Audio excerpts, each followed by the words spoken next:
जय Shri Krishna friends. I hope you all are great. हम सुबह उठ के सभी लोग कुछ ना कुछ प्रार्थना भगवान से अवश्य करते हैं।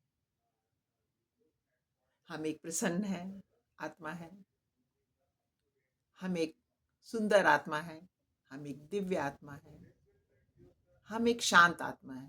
कितनी ही किताबों में, कितने ही आजकल पॉडकास्ट बनते हैं, आप अपने घर में सुनते होंगे।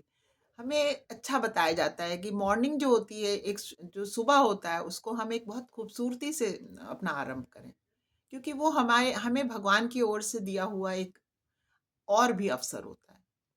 तो हम उसकी शुरुआत बहुत, जिसे कहते हैं, एक सुंदरता के साथ करें, शांत मन से करें, क्योंकि हम एक प्रभु की डिवाइन क्रिएशन है और उनका अंश है। ये तो सभी जानते हैं, कहते हैं ना, अविनाशी का अंश है।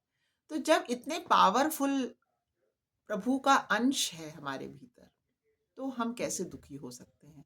और कोई भी चिंता हमारे घर में कैसे, हमारे हृदय में कैसे ही घर कर सकती है? कितनी ही छोटी सी बात है। हम भूल बैठे हैं कि हम कौन हैं। बस उसको ही याद दिलाना है और बार बार याद करते जाना है, क्योंकि ये जो माया है ना सारे जगत में, ये भगवान की ही दासी है और वो हमको भरमाने का अच्छी तरह से काम करती है। इसलिए कि हमारी सत्यता, हमारी दृढ़ता, हमारे मन में जो एक ईश्वर के प्रति भक्ति का भाव है, एक उनमें विश्वास है, वो कितना सत्य है, वो कितना पक्का है। वो बार बार इस बात को हमसे आजमाती है। ये उसका काम है और वो उसको प्रभु ने सौंपा है। जैसे कि एक एग्ज़ाम के लिए हमें बार बार अप्लाई करना होता है, कठिन एग्ज़ाम्स होते हैं, तो हर लोग नहीं उसमें से, जिसे कहते, क्वालिफाई कर लेते।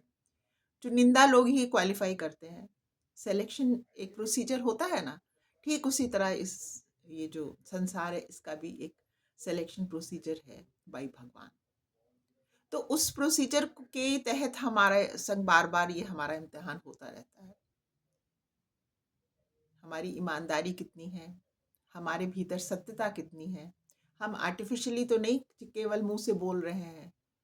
हमारा मन वचन कर्म तीनों एक, जिसे कहते, अलाइनमेंट है कि नहीं है। ऐसा तो नहीं कि हृदय में कुछ रखते हैं और ऊपर से कुछ बोलते हैं। तो इन सब बातों को, जिसे कहते हैं ना, हृदय में बिल्कुल पक्की तौर पे हमें रखना ही रखना है, किसी अन्य के लिए नहीं।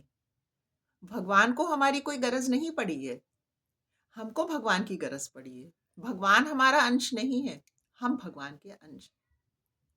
जब इस बात को हम अपने हृदय में बार बार अभ्यास करते ही रहते हैं, तब फिर हमारा विश्वास डिगमगाता नहीं है। और वही हमें चाहिए कि कैसी भी परिस्थिति आ जाए, कैसी भी स्थिति आ जाए, कुछ भी हमारे संग हो जाए, अच्छा बुरा जो भी है, होता सब वो देह, एक केवल देह के ही ऊपर है। आत्मा तो कुछ होता नहीं उसको। परंतु इतना तब भी तो चाहिए कि इस बात को हम समझ सकें कि केवल ये देह के ऊपर ही सब हो रहा है। आत्मा तो भीतर एकदम से, जैसे कहते हैं, सुरक्षित है। कभी कोई प्रभु के अंश को ही नुकसान पहुंचा सकता है? खुद भी सोच के देखिएगा। तो इसी बात को केवल बस हमें समझ लेना है। कितनी सरल सी बात है। थैंक यू फ्रेंड्स, आपने मेरी बात सुनी। इच्छा हो तो आप लोग ज़रूर इसके बारे में सोचिएगा और अपना विश्वास भगवान के प्रति पक्का रखिएगा। God bless you all. जय श्री कृष्ण।